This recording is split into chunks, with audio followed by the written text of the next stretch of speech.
Shalom Bapak Ibu semuanya, selamat berjumpa kembali dalam program SOS. Apa itu? Sahabat Orang Sakit. Sahabat Orang Sakit, kita simak dari SOS Global Ministries are reaching all of countries around the world by bringing hope for the sick. SOS Global Ministries are sent to be a messenger of new hope.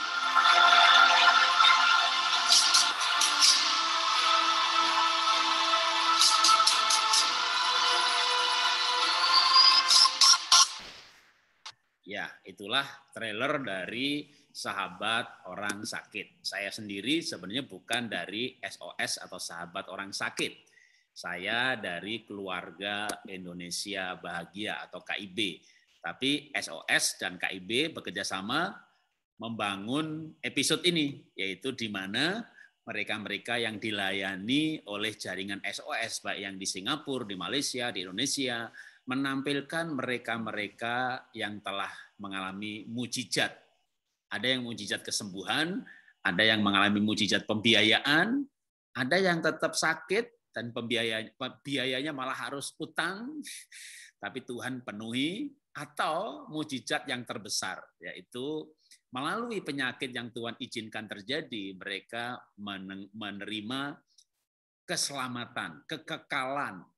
Ada lagi yang sebelumnya sudah menerima Tuhan Yesus, tapi melalui penyakit, maka mukjizat yang menurut saya juga dahsyat adalah menemukan tujuan hidup yang mulia, bahwa hidup ini bagi Tuhan dan bagi sesama, sehingga melalui penyakit justru sesudahnya, maka hidupnya menjadi berkat, hidupnya melayani Tuhan dan sesama, dan hidup dalam kemuliaan yang lebih daripada sebelumnya. Jadi kalau Tuhan mengizinkan terjadi, maka itu pasti sebuah maksud yang ilahi. Dan itulah yang ditampilkan dalam berbagai kesaksian melalui program ini. Nah, hari ini kita akan kedatangan tamu. Ya, seorang yang sangat bertalenta. Seingat saya pernah sekali melayani di SOS Singapura. Ya, terus ibu ini tampil dengan talentanya. Apa itu? Nah, lebih baik saya tidak usah cerita. Tapi kita akan berkenalan langsung, yaitu dengan Ibu Maya Hasan. Ya, selamat berjumpa Ibu. Selamat ketemu lagi Pak Jarod. Ketemu lagi. Ini nggak janjian, tapi kayaknya hari ini kok kita bisa matching ya. Apa tuh? Bajunya sama kecoklat-coklatan, milih teknologinya yang sama-sama krem. Kan nggak ada yang kebetulan, Pak. Iya, kemarin saya Zoom yang lain kan di ruangan anak saya warnanya biru gitu. Nanti itu yang lain pas biru juga. Ini hari ini saya ngambil keputusan di ruang keluarga warna krem loh. Oke. Krem coklat-coklat. Kita sama. Iya. Ini belum udah sehati ya Bu ya. Ya, berarti gelombang energi kita sama Pak. Oke. Nah, Ibu ini itu sebelahnya itu ada apa itu kayak gitar itu? Ini, ini adalah apa ya? Kalau aku bilang ini adalah my soulmate. Wow. Kalau saya soulmate-nya lukisan. Begitu ya Pak ya. Ini adalah soulmate saya. Ini adalah sebuah harpa, instrumen harpa. Dan banyak sekali hidup saya dirubah karena kehadiran dia di dalam hidup saya. Wow. Boleh tahu mulai umur berapa Bu bermain harpa? Saya kalau dibilang yang proper sebagai awalnya seorang profesional, sebenarnya saya enggak, karena saya baru menemukan dia ini kelas 3 SMP. Jadi saya lulus SMP itu saya baru mulai latihan harpa. Kemudian only by the grace of God gitu saya bisa akhirnya hanya les 3 tahun, tapi saya bisa diterima di sekolah musik. Kemudian saya pursue, saya dengan major, memberanikan diri dengan major harp performance pada saat itu, dengan pengetahuan yang sangat minim ya pada saat itu ya. Kemudian ternyata saya bisa mengejar ketinggalan saya itu, sehingga saya akhirnya mendapatkan 3 beasiswa, 3 scholarship yang saya raih dengan susah payah, dan saya audisi dan ini dan sebagainya gitu ya Pak. Kemudian setelah itu saya di tahun ketiga, hampir tahun keempat, saya harus pulang kembali ke tanah air, ke Indonesia, ke Jakarta, karena anak saya itu kelainan jantung. Wow. Nah, setelah itu saya akhirnya harus mengejar cita-cita saya itu dengan seorang diri gitu ya, sampai guru saya istilahnya dia bilang, I think you're crazy, dia bilang gitu. Karena you don't have the community, you don't have the orang-orang yang bisa mensupport kamu secara di dalam dunia industri musik ya. Tetapi kamu mengejar ini semua selama 7 tahun, saya kepala di bawah kaki di atas Pak gitu. Saya kejar itu semua ketinggalan saya, sampai karena degree saya bachelor's, master's, dan itu ada sampai doctorate Pak. Jadi akhirnya saya mengejar semua itu. Kemudian di tahun 2000 saya itu menemukan sebuah apa ya, such a different world of the harp gitu. Saya menemukan bahwa, bukan menemukan sih, Tuhan yang mengirimkan informasi itu kepada saya. Jadi ternyata harpa ini bisa dipakai untuk di rumah sakit, Pak. Wow, kan Raja Daud juga seorang pemain harpa ya? Betul. Dan bukan kebetulan bahwa alat musik ini adalah alat musik yang paling banyak mitologinya. Oke. Gitu. Dan ternyata karena kesempurnaan gelombang suaranya, Pak. Wow. Gitu. Ibu mengenal harpa dari umur 13 ya, kalau SMP berarti 13 tahun dong ya? Kira-kira 14 ya. 14. Berarti kira-kira sampai sekarang udah 30 tahun ada? Saya 49 sekarang.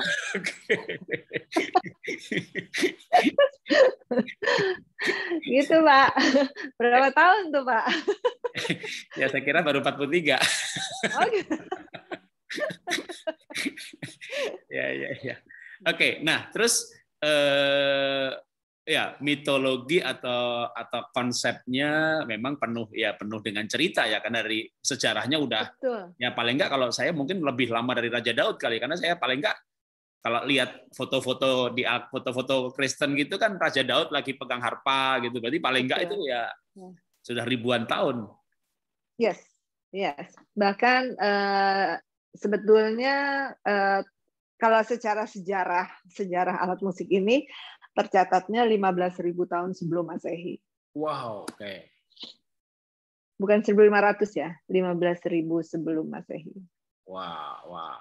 Nah, terus Ibu tadi bilang bahwa punya sebuah arti tersendiri terhadap harpa, dalam arti untuk orang sakit. Sebentar, nanti saya ada dapat fotonya nih dari Pak Andre ya.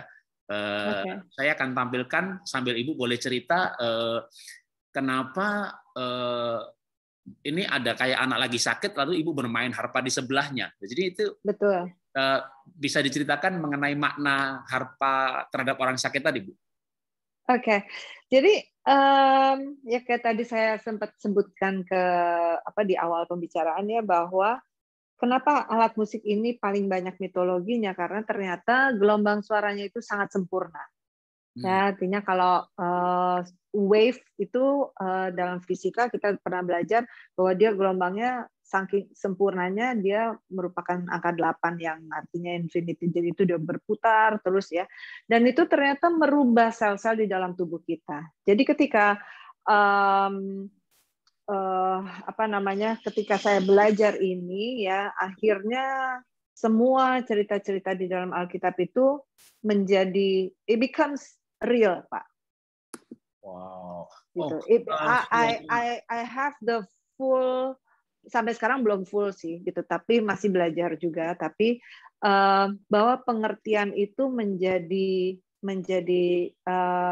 nyata, Pak, bukan hanya hafalan gitu ya. Gelombang suaranya membentuk angka 8. Ya, jadi dia sangat sangat sempurna, Pak. Oh, gitu. Karena gini, saya pernah belajar mengenai gelombang angka 8 itu kalau air dikenai gelombang angka 8, maka air itu menjadi mikrokluster heksagonal. Betul, Dan betul, air Pak. yang mikrokluster heksagonal itu mikrobanya mati. Betul. Nah, jadi ini kita ngomong di ranah subatomic cell ya, Pak ya. Iya, gitu, karena bahwa kan misalnya tubuh manusia ini kan 70% air. betul, Makanya kalau tubuh betul. manusia dideketin musik yang membentuk angka 8, maka saya menjadi masuk akal bahwa itu bisa menyehatkan.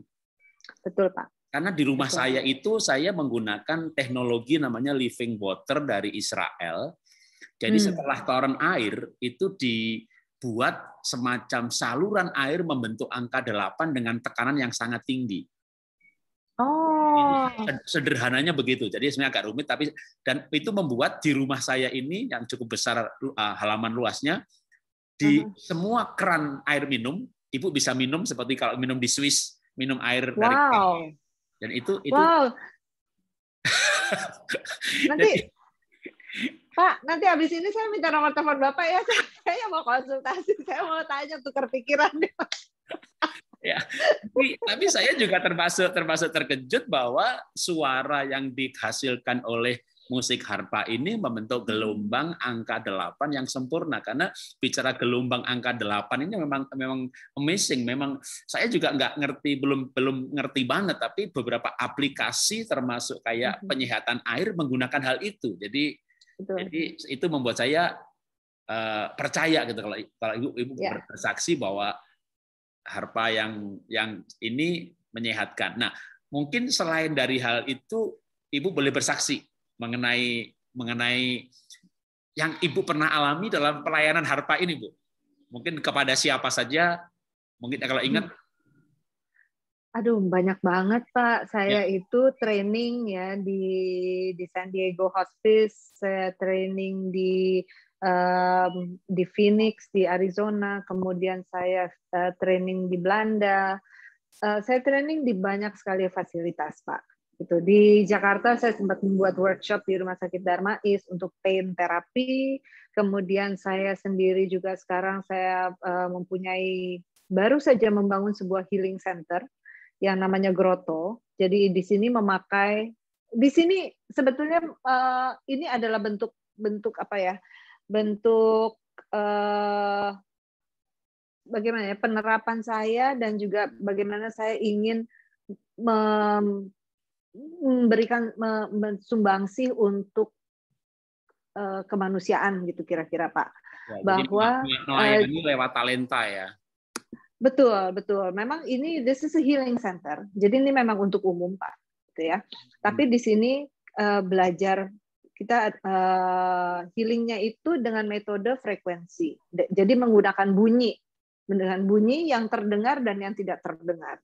Kemudian di tempat ini juga ada beberapa program di mana saya mengharapkan bahwa kita kembali belajar lagi bahwa yang namanya manusia itu adalah sebuah kesatuan. Jadi tidak ada sebuah metode yang bisa berdiri dengan sendiri. Ya, yang namanya kepala kita dan badan kita dan spirit kita itu adalah sebuah kesatuan.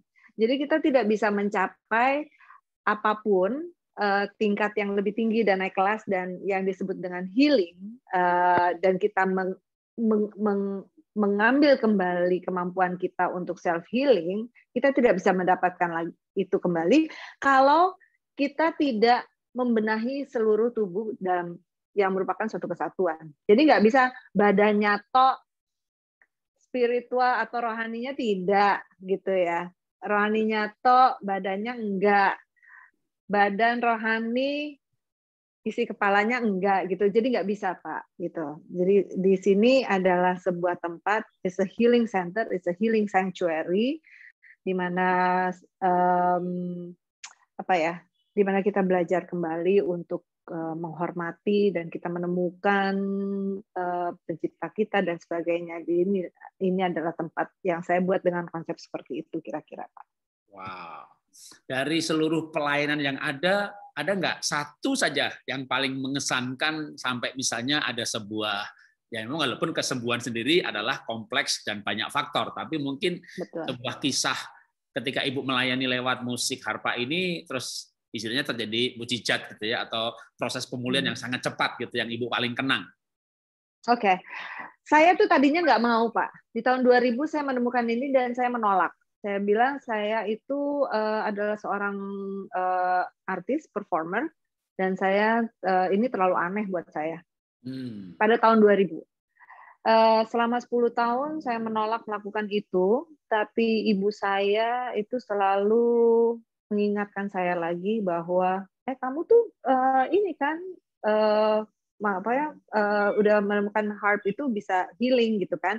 Dan setiap kali saya membantu orang dan saya bercerita kepada beliau, migrain 5 menit sembuh, ya, urat kejepit 5 menit sembuh, hal-hal seperti itu. Almarhum ibu saya itu sangat senang gitu dan dia sangat mendukung, sehingga akhirnya 2011 saya mengambil kuliah dan 2013 saya mendapatkan sertifikasi sebagai praktisi secara internasional. Kemudian di tahun 2016 saya belajar lagi quantum physics, kemudian 2017 bioresonance, dan 2018 ibu saya sakit. Dan disitulah saya tahu Tuhan mempersiapkan saya. Sebetulnya dari tahun 2000 untuk melayani ibu saya. Oke, mungkin ketika menyinggung soal ibunya yang sakit, ini kita tampilkan gambarnya dan Ibu boleh sedikit cerita mengenai hal itu ya, karena mungkin ini kan menjadi seperti seolah-olah menjadi sebuah titik balik di mana Ibu mulai menggunakan musik sebagai sebuah sarana pelayanan ya, oleh pesan sang Ibu yang sekarang sudah bersama dengan Tuhan. Tapi kita lihat sebentar, tadi Ibu bilang bahwa Ibu almarhum mengalami sakit. Ini Ibu waktu kayak di kursi pesawat ya? Ini sudah pulang, Pak. Oh, Jadi ini kondisi waktu pulang justru. Iya. Berarti yang ini pulang juga? Ini pulang. Pulang juga. Berarti ada yang pertama itu di pesawat. Ini berangkat. Oke. Yang di pesawat hanya foto yang ini di rumah sakit. Ini di rumah sakit sudah mau pulang. Jadi di pesawat itu video, Pak. Oke, yang di video itu yang sakit, mulai sakit. Iya, itu mulai sakit. Ini sedang dibawa. Ini kami mendarat di Singapura. Ibu dalam keadaan sepsis, infection berat, dan sudah menjalar ke seluruh tubuh, sudah keluar dari pembuluh darah infeksinya. Kemudian ada yang, maaf Pak, boleh saya lihat lagi fotonya. Kemudian mungkin saya sambil cerita aja ya Pak ya, bahwa ketika kami sampai di Singapura, hanya saya dan kakak saya bungsu dari 5 bersaudara. Kemudian saya itu somehow selalu mendapat bagian untuk nemenin operasi, bawa ke rumah sakit, itu selalu bagian saya Pak. Dan 1 hari setelah tiba, Mami itu pecah pembuluh darahnya, aortanya. Kayaknya ada foto yang nggak kekirim. Oh, yang ini Pak. Ya. Jadi di sini, disinilah saya ketemu dengan Pak Stefanus dari SOS, sahabat orang sakit ya. Pada saat itu, ini paginya, malamnya itu terjadi, Mami itu aortanya pecah karena ada aneurism, jadi penipisan pembuluh di aorta, kemudian pecah, dan dokter mengatakan, please say goodbye to your mom. Kamu hanya punya beberapa menit. Itu udah bagus berapa menit, tapi ya udah nggak ada yang kedengeran ya Pak ya. Udah saya dan kakak saya langsung lari, kita doa, dan saya melakukan semua teori-teori yang saya pelajari dalam kuliah saya tentang music for healing ya. Saya nggak punya harpa, tapi I have my voice, I have my body, I have my soul, I have my mind di situ. Dan itu semua saya pakai. Kemudian saya mencari pendeta, dan pada saat itu ya memang sudah jalan Tuhan bahwa Pak Stefanus yang datang. Gitu. Dan di situ mujizat pertama dari serangkaian yang terjadi selama 7 bulan itu adalah kami melihat dengan mata kepala sendiri vital signs-nya Mami drop ya pelan-pelan. Lumayan cepat sih, drop. Kami doa. Vital signs itu naik lagi, drop lagi, doa naik, itu kayak yoyo Pak, itu naik turun. Kami tidak tahu apa yang kami harapkan. Hanya saya dan kakak saya bagaimana caranya saya menolong ibu saya, hanya itu aja. Kemudian sampai itu, dan itu terjadi sampai pagi Pak. Jadi tanpa kami sadari, beberapa menit yang divonis oleh dokter itu sudah lewat. Ya, kemudian sampai pagi kami kelelahan, Pak Stefanus sudah pulang, dan bahkan dia pulang pun juga kita masih still on the phone ya. Pak ini drop lagi, telepon lagi, doa.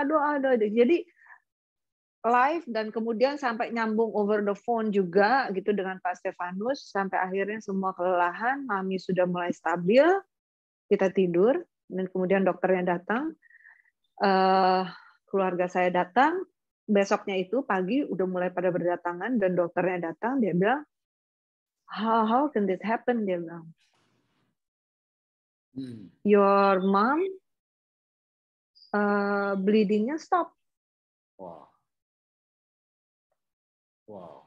Kita juga udah kecapean Pak, udah nggak bisa menganalisa, nggak bisa, kita cuma tahu kita doa, kita hanya mau doa, tidak tahu apa yang diharapkan, kita cuman nah ini waktu ketika anak saya datang, ini anak saya yang paling bungsu, ya masih ngeledekin omanya. Itu omanya dalam keadaan nggak sadar itu ya? Itu udah nggak sadar Pak. Iya. Kemudian akhirnya dokter mengoperasi Mami, langsung dikasih stent, kayak dikasih ring gitu di aortanya, karena nutup. Itu juga kita rebutan ruang operasi dan sebagainya. Dan setelah itu bukan jalan tol. Setelah itu Mami sempat melek itu hanya kayak berapa detik gitu ya, nggak ada suara, terus ya cuman ngangguk. Kemudian drop lagi, ginjalnya berhenti bekerja, kemudian bekerja lagi gitu. Jadi semua satu-satu organnya begitu Pak. Organ failure, hidup lagi, failure, balik lagi, failure, balik lagi. Ada waktu-waktu di mana Mami itu bisa berkomunikasi, bisa ngomong ya, tapi ya nggak seger ya Pak ya. Ketika saat-saat mau terakhir pulang tuh udah mulai bisa, yaitu saya blowin rambutnya dan sebagainya ya. Saya tuh sampai bawa harpa Pak. Saya bawa alat saya bawa harpa, kemudian juga nah di sepanjang 6 bulan sampai Juni, dari Januari sampai Juni, SOS itu menemani kami sekeluarga Pak setiap hari. Wow. Setiap hari. Wow. Baik ada yang dari Belanda, ada yang dari mana-mana. Jadi ketika Mami sakit ini bukan hanya teman baru yang kami dapat ya, tetapi bahkan sampai teman-teman kakak saya yang dari teman SD yang udah nggak pernah ketemu dan sebagainya. Ini kayak it's a miracle inside a miracle Pak. Gitu, bahwa begitu banyak orang dipersatukan dalam cinta. Ya, dan menurut saya keluarga baru ya. Keluarga baru itu luar biasa, Pak. Saya dari dulu karena saya nggak pintar ngomong, Pak. Saya bukan pendeta ya. Saya kepingin melayani dari kecil. Dulu saya Islam. Saya lahir tuh terakhir Islam. Kelas 4 SD saya decide untuk pindah mengikuti Yesus karena musik, Pak. Gitu. Saya nggak bisa preaching gitu ya, saya nggak bisa Pak. Tapi dengan musik, that's how I touch people's heart through music, through the heart. Nah, Mami ini adalah sebuah kesaksian nyata di depan mata saya, di mana Mami nggak berkata-kata sama sekali, Pak. Sama sekali enggak. Bahkan pada saat itu ada seseorang dari negeri Belanda yang dia, ya ini saya mohon maaf menceritakan ini, tapi buat saya it's amazing, dan ini adalah proof, bukti nyata bahwa Tuhan bisa menjamah lewat apa saja. Lewat apa saja. Jadi orang ini datang dengan maksud mau menemukan kembali cintanya kepada Tuhan. Reconfirmation lah, kira-kira seperti itu. Dia datang ke Mami untuk mengajak berdoa. Dia menyapa Mami dengan bahasa Belanda, dan memang Mami Hollandspreken ya. Mami itu memang berbahasa Belanda. Jadi tiba-tiba Mami bergerak. Yang tadinya diam sama sekali, kemudian dia tiba-tiba dia merespon, dia bergerak gitu ya. Itu Pak, si Mister ini, saya panggilnya Mister ya, karena dia orang Belanda. Si Mister ini, dia keluar dari ruangan, dan dia menangis, dan dia bilang, God is real. Wow. Wow. Gitu.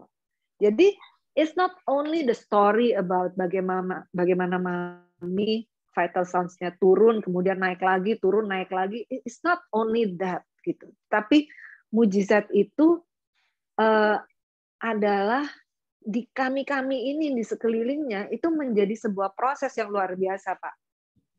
Di mana dalam kesesakan, dalam kesedihan, dalam keadaan kami tidak tahu harus bagaimana, itu kami melihat Tuhan bekerja. Amin, amin. Ya, ya. Saya Pak, saya show beberapa kali lah gitu ya, selama Mami sakit 6 bulan itu. Ada yang di mana, di kota mana, dan sebagainya. Saya mesti ngurusin anak saya ke Italia, saya ngurusin ini, bolak-balik gitu ya Pak.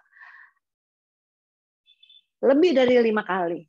Saya mau naik panggung, itu dapat kabar, karena kami kan ganti-gantian jaga Mami ya. Mami drop, mesti masuk ke ruang operasi. Saya hanya doa setiap kali ya, dan saya jadikan, ada satu doa Pak, setiap kali saya naik panggung, doa saya adalah Tuhan pakai setiap not yang saya bunyikan untuk menjamah siapapun yang datang. Gitu. Dan setiap kali saya selesai perform, saya turun panggung, dapat kabar lagi, operasi berhasil. Wow. Ya, ya. Oh, itu apa ya? Kalau pesawat tuh Pak, turbulence-nya tuh udah sampai begini-begini nih Pak. Udah sampai tumpah-tumpah kali makanan. Gitu. Wow. Ya, tidak mudah gitu, dan bahkan sampai sekarang ketika kita melihat ke belakang lagi semuanya, dan masih terasa begitu real dan begitu dekat ya Pak kejadian itu. Dan akhirnya Mami setelah 6 bulan kemudian tadi ada fotonya, Mami udah segar, kita bawa lagi kembali ke Jakarta. Pada saat itu ya ini ketika mau pulang. Ya. Nih Mami udah segar, kemudian pulang dari, nah ini tangan kanannya ini mulai bengkak Pak. Ketika mendarat itu bengkak sekali. Kemudian ya itu tangan kanannya ya. Iya, iya. Tapi udah mukanya udah seger udah. Iya, ya. Kemudian 1 bulan di Jakarta memasuki puasa, waktu puasa. Memasuki masa puasa, mau Lebaran, sehingga pembantu pulang dan sebagainya, kami harus menitipkan Mami dulu di rumah sakit karena kami tidak punya bed, kami tidak punya peralatannya di rumah. Karena begitu intensnya kami bolak-balik menjaga Mami di Singapura ya. Kami tuh nginep di hotel tuh hotel yang terdekat yang paling enak untuk jaraknya itu adalah hotel dia bisa disewa sih Pak, gitu. Maksudnya hotel biasa, tapi dia ada satu bagian yang hotel jam-jaman. Tapi itu paling dekat dan paling enak. Jadi ya akhirnya saya memutuskan saya mendingan saya nginep situ karena ya saya di situ untuk mami gitu. Jadi ya saya kan melakukan apa yang paling convenient gitu loh. Ngapain saya jauh-jauh, saya nggak bisa sangat sulit untuk bolak-balik sehingga sampai akhirnya staff-staff hotel itu sampai sekarang masih sering WhatsApp saya gitu, Miss, how are you? Are you okay? Dan sebagainya. We still remember you and your family gitu ya. Tapi artinya semua yang terlibat di dalam story 7 bulan itu, Pak, semua itu menjadi keluarga. Wow. Selama itu tentu akan banyak sekali rema ya, tapi boleh berikan satu ayat yang paling kuat, menjadi berkat paling kuat pada masa itu yang mungkin mau dibagikan. Oke. Mungkin kalau saya gini, Pak. Kalau saya adalah lagu. Oke, boleh. Ya, setiap hari tidak putus. Ada 2 lagu dan 2 lagu itu nanti saya akan coba sharing di sini ya. Yang satu Still, yang satu lagi lagunya Fanny Crosby, Blessed Assurance. Mungkin boleh nyanyi dulu baru diceritakan, atau mau cerita dulu baru nyanyi mengenai lagu itu? Oke. Kalau Fanny Crosby, Blessed Assurance tuh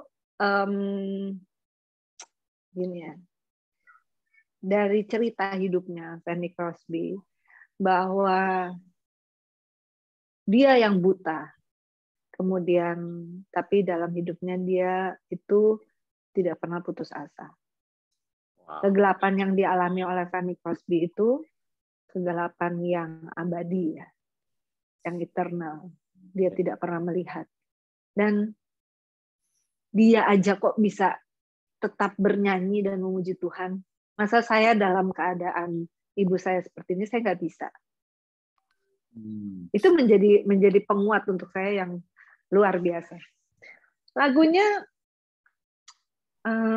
saya coba share sedikit ya Pak ya.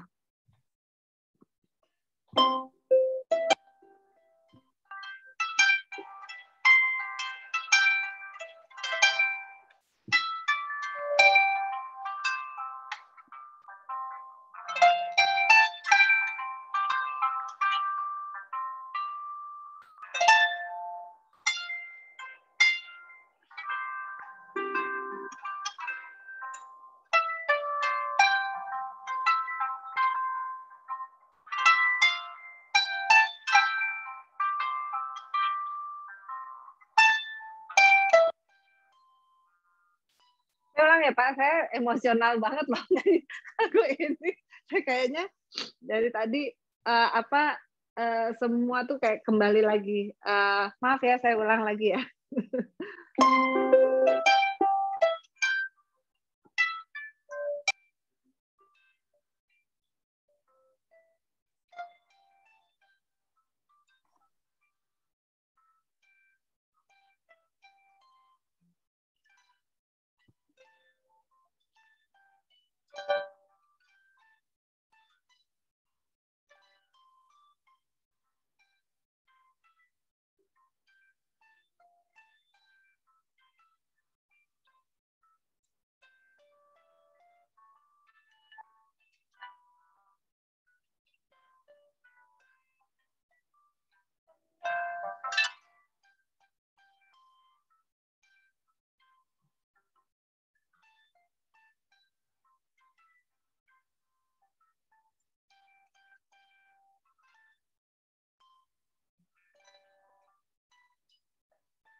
Ya, saya nggak tahu cerita di balik lagu ini loh, ya.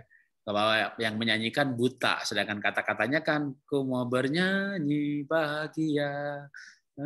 Wah, itu begitu tahu latar belakang penyanyinya buta makin makin terasa gitu betapa dalamnya kata-kata itu. Sama kalau yang di Indonesia lagu yang nyanyiin anak kecil yang buta tuh yang walau ku tak dapat melihat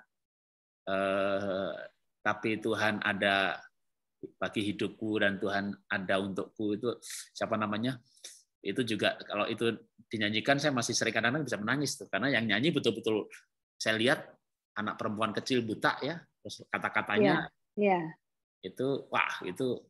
Tapi saya tahu lagu ini nggak tahu kalau latar belakang penyanyinya begitu, gitu, ngalami kebutaan tapi nyanyinya aku bernyanyi bahagia gitu.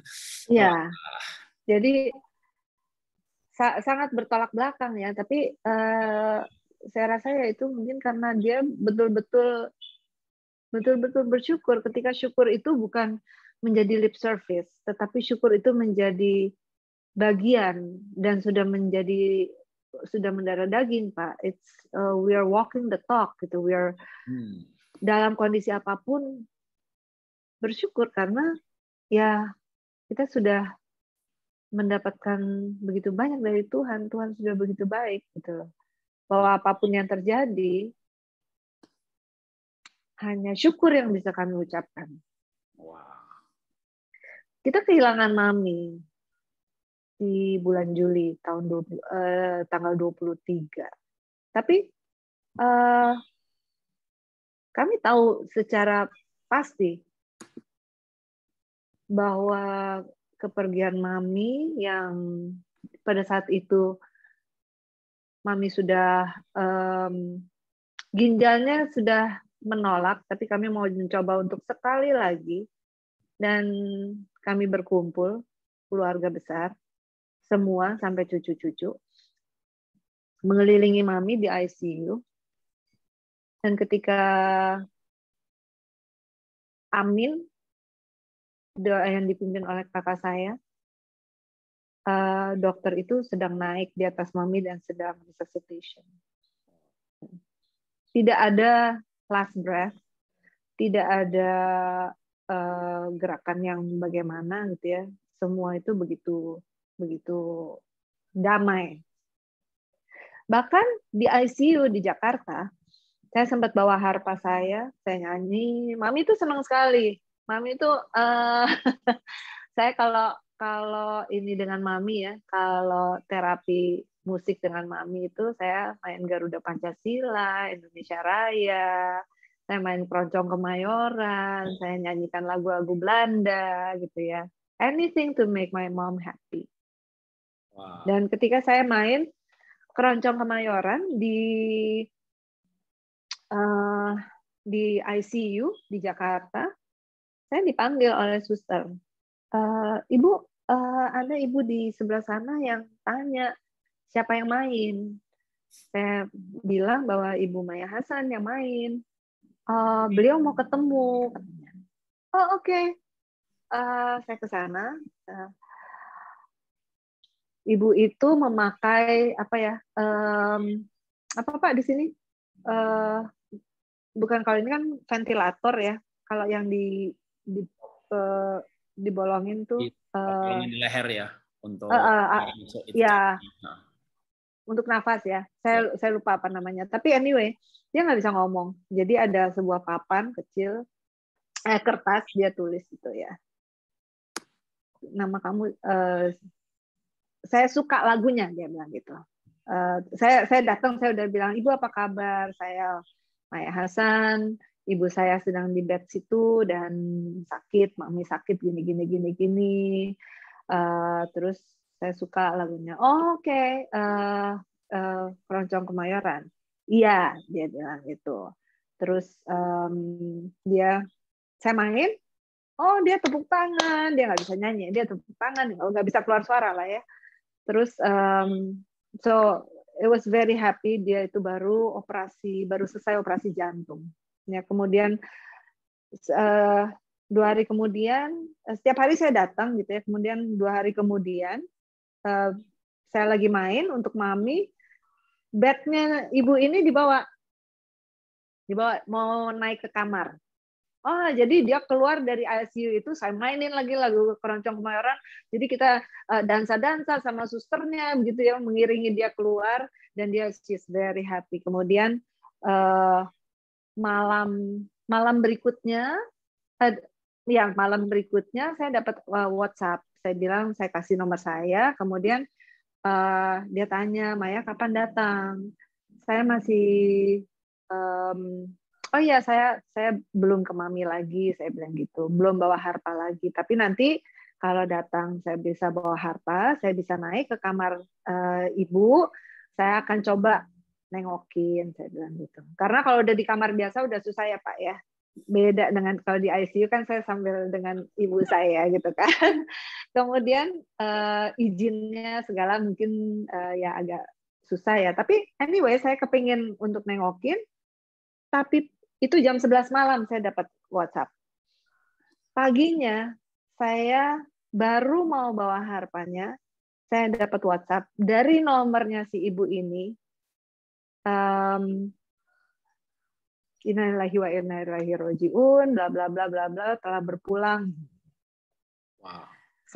Saya kaget loh, ini kan nomornya si ibu ini ya. Terus saya tanya, ini siapa? Saya anaknya, dia bilang. Saya mau kasih tahu, sejak tante main harpa untuk mami, untuk mama menjadi orang yang berbeda, dia bilang. Mama happy setiap hari. Saya mau bilang terima kasih. Wow, gitu, Pak. Ya, walaupun dipanggil Tuhan, tapi dia akhirnya dipanggil Tuhan dalam keadaan damai. Betul. Kami merasakan damai sejahtera dari ya, betul. Ya. Jadi banyak sekali Pak kalau Bapak bilang tanya saya mujizat apa yang saya paling ingat. Semua saya ingat Pak. Semua saya ingat dan semua itu luar biasa. Boleh lagu berikutnya tadi yang Oke. Ini lagu berikutnya dan terakhir. Ini lagu juga yang mengiringi saya setiap hari. Nah, judulnya Still, mengingatkan bahwa kita hanya bisa berdiam diri dan berdoa. Itu yang saya rasakan setiap kali mendengar lagu ini. Begitu kecil, saya tidak dapat berbuat apa-apa, tapi saya tahu saya ada Tuhan yang luar biasa.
Iya, luar biasa ya. Mungkin ada sedikit apa itu namanya karena masalah teknis. Jadi kadang-kadang suara karena mungkin apa namanya gadgetnya arah mic-nya nggak ke arah harpa, tapi kita bisa melihat sih mendengarkan bahwa sebuah musik yang dinyanyikan sebagai pengabdian, sebagai pelayanan, apalagi memang secara teknis tadi gelombang angka 8. Saya percaya itu menjadi sebuah kombinasi antara memang jenis gelombangnya dan ya kalau orang karismatik berkata urapan ya. Kalau bagi saya istilahnya adalah sebuah musik yang dinyanyikan dengan dijiwai dan juga motivasi pengabdian. Oke, Ibu Maya, boleh memberikan kesan-kesan, pesan-pesan terakhir penutup untuk kita semuanya dalam program ini melalui semua peristiwa, khususnya sakitnya Ibu dan dipanggilnya Ibu. Apa yang Ibu dapatkan sebagai sebuah pembelajaran dari Tuhan mengenai hidup ini? Jangan khawatir. Bahwa Tuhan tidak pernah tidak ngurusin. Dan rencana Tuhan selalu indah. Dari mulai bangsa Israel pun, bahkan dari jauh sebelumnya, Tuhan selalu menjaga yang mengikuti Dia. Dan Dia tidak mau kita khawatir. Karena apapun yang terjadi, mungkin itu untuk saya, mungkin itu untuk kakak saya, mungkin itu untuk ibu saya, pasti akan ada orang yang menjadi lebih baik. Ingat, ujian itu nggak pernah enak. Ujian itu nggak pernah gampang. Tetapi kita naik kelas. Yes. Berkat Tuhan, setelah ujian itu lebih luar biasa lagi. Jadi jangan khawatir. Jalani semua dengan rasa syukur. Itu aja sih, Pak. Wow, oke. Terima kasih, Ibu. Jadi saya akan memberikan penutupan bahwa ya memang hidup ini kadang seperti badai yang bergelora, tapi hati kita bisa tenang di tengah badai karena Tuhan yang bersama dengan kita. Ya. Saya ingat sekali dalam perjalanan pelayanan dari Sipora, Sikakap, Siberut. Jadi Mentawai itu ada 3 pulau besar. Dan waktu itu bulannya saya nggak tahu apakah September, Oktober, atau November, yang pasti ujungnya ber. Itu lagi gombang. Gombangnya besarnya, dan Mentawai itu dari Padang, kalau speedboat masih 3 jam. Bisa dibayangin Jakarta Singapura, Batam Singapura itu cuma 30 menit. Berarti jaraknya 6 kalinya. Kalau pakai kapal kayu, dulu saya tahun 98, pertama kali ke Mentawai. Dan setelah itu hampir setiap tahun saya ke Mentawai dari tahun 98. Wow. Maka saya sudah membangun 23 sekolah di pedalaman Mentawai. Anak saya dua anak saya sekolah di Singapura dan mereka juga sudah pernah saya bawa ke Mentawai semuanya. Sekarang mereka berdua bekerja di Singapura. Nah, dalam perjalanan antar pulau di Mentawai, waktu itu belum ada speedboat, jadi kalau dari Padang ke Mentawai itu berangkat jam 7 malam dari Padang, besok pagi baru sampai Mentawai. Jadi ada 3 pulau, Sikakap, Sipora, Siberut. Jadi dari satu pulau ke pulau yang lain, itu balik ke Padang, balik lagi. Balik ke Padang, balik lagi. Karena antar pulau ini ombaknya terlalu besar. Dan waktu itu saya pikir kalau saya bolak-balik, waktunya habis di jalan. Karena semalam. Akhirnya saya nekat nembus pulau. Nah, itulah yang membuat betul-betul saya baru melihat kalau laut itu seperti pergi ke puncak. Kalau kita dari Jakarta naik ke puncak, itu ada puncak, ada lembah, ternyata laut itu bisa seperti itu. Puncaknya bisa 16 meter dan kita menggunakan perahu yang begitu kecil. Jadi itu kita sudah berdoanya bukan Tuhan tolong, tapi Tuhan kalau terdampar, kalau perahu ini terbalik, kita minta terdampar aja. Jadi kita berdoanya udah minimalis. Kita minta terdampar, karena kalau nggak terdampar kita mati. Kita ada waktu itu 12 orang, dan semua laptop yang kita bawa, jam yang kita bawa, HP yang kita bawa, semuanya rusak semuanya, tidak ada yang tidak rusak. Karena kita seperti diguyur air, bukan hujan lagi, tapi badai. Jadi sementara 10 orang berdoa, saya sudah nggak bisa berdoa karena tukang perahu hanya 2, yang satu di depan, pegang kemudi, yang satu buang air pakai ember. Nah saya lihat satu orang buang air ini nggak nyanda, ini bakal tenggelam. Akhirnya biarkan yang lain berdoa, saya ikut ambil ember satu lagi dan saya ikut membuang air terus. Dan itu berjam-jam, buangin air terus, kalau enggak tenggelam. Nah, itu pada saat itulah saya itu benar-benar di tengah badai itu komitmen sama Tuhan. Tuhan, kalau saya nggak jadi mati di laut ini, berarti ini saya diberi kesempatan hidup lagi sama Tuhan. Saya bukan seorang pendeta, tapi saya bilang sama Tuhan, saya mau jadi hamba Tuhan. Makanya mungkin jadi khotbah lebih banyak daripada pendeta dan dipanggil Pak Pendeta. Saking banyaknya pelayanan. Jadi saya urus perusahaan dagang, ada waktu longgar sedikit pelayanan, urus perusahaan ada longgar sedikit pelayanan. Itu karena saya pernah diberikan kedamaian di tengah badai. Jadi begitu saya komitmen untuk melayani Tuhan, kalau mati saya ketemu Tuhan, kalau hidup saya melayani Tuhan. Dalam sikap yang demikianlah saya itu benar-benar bisa nguras air itu sambil tenang. Saya mengerti, wow, di tengah badai yang bergelora, jiwaku tenang karena Tuhan. Dan itu benar-benar kita begitu sampai akhirnya betul nggak jadi tenggelam gitu ya. Tapi semuanya hancur, semuanya rusak, itu kita tetap bersukacita dan saya mengenang peristiwa itu sebagai sebuah yang tak terlupakan, bahwa saya pernah begitu tenangnya di tengah badai yang betul-betul secara fisik adalah gelombang air ya. Kalau hari ini saya di rumah dengan tenang, nggak ada badai, nggak ada cuma hujan petir, tapi badai ekonomi. Perusahaan saya barusan bangkrut, jadi saya dulunya pengen pensiun di Swiss atau di Bali gitu, karena cuma punya pegawai 300, punya stokis di 200 kabupaten di Indonesia ini, membernya 500.000. Tiba-tiba, ya bukan tiba-tiba sih, bertahap akhirnya betul-betul bangkrut. Jadi saya pensiun tanpa punya asuransi kesehatan, saya pensiun tanpa punya deposito, saya pensiun tanpa punya tabungan. Tapi tenang sekali. Jadi ini badainya tidak badai air atau fisik gitu ya, badai usaha yang hancur demi satu. Tapi Tuhan memelihara itu luar biasa. Jadi sekarang kan saya melukis. Kalau Ibu punya seni musik, saya punya seni lukis. Iya, Pak. Maka Instagram saya setiap minggu saya posting lukisan baru gitu ya. Itu pesanan orang semuanya. 80% yang saya post itu pesanan orang. Jadi waktu saya dulu di tengah laut itu komitmen melayani Tuhan, ini sekali lagi saya dibuat demikian. Ketika usaha saya tutup sampai saya bilang, Tuhan, saya mau jadi apa nih waktu masa pensiun ini? Beberapa orang ngajak saya, Pak, buka gereja, Bapak jadi gembala, atau malah ada gereja yang nggak ada gembalanya, Bapak jadi gembala kami aja. Lalu saya pikir, masa saya pensiun cari kolektor. Kalau dulu nggak bangkrut, kalau dulu saya nggak bangkrut, malah mungkin saya mau jadi pendeta. Jadi saya bisa nyumbang gereja, saya nggak ngambil uang. Tapi begitu bangkrut jadi pendeta kok kayak, masa saya makan kolektor gitu ya.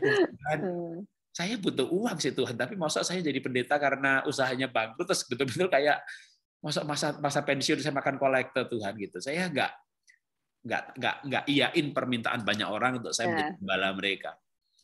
Dan akhirnya saya memilih untuk berjalan dari minggu ke minggu dengan pemeliharaan yang ajaib sekali. Jadi lewat apa yang kita miliki, talenta, kalau Ibu musik, saya melukis, ternyata ya selain saya dihidupi, orang lain juga diberkati. Jadi benar saya mau memberikan nasihat yang sama dengan Ibu Maya. Jangan khawatir. Saya berhak khawatir karena usaha saya bangkrut, tutup. Sekolah pun juga sepi. Happy Holy Kid karena playgroup TK, jadi mereka nggak daftar lagi. Yang TKB lulus, murid barunya nggak ada. Tapi saya memilih untuk di tengah badai ekonomi akibat COVID ini, untuk tetap merasa tenang. Ya, jadi Kalau saya ada formulanya tuh Pak. Nah. Jadi saya maksimum itu adalah 6 jam. Saya pertama ketemu apapun persoalan 30 menit. Bisa nggak? Saya pacu pikiran saya manusiawi saya. 30 menit lewat belum selesai. Oke, 2 jam. 2 jam saya masih berusaha sana sini dengan strategi dan ini segala macam, Pak. 2 jam nggak lewat, oke 4 jam. 4 jam.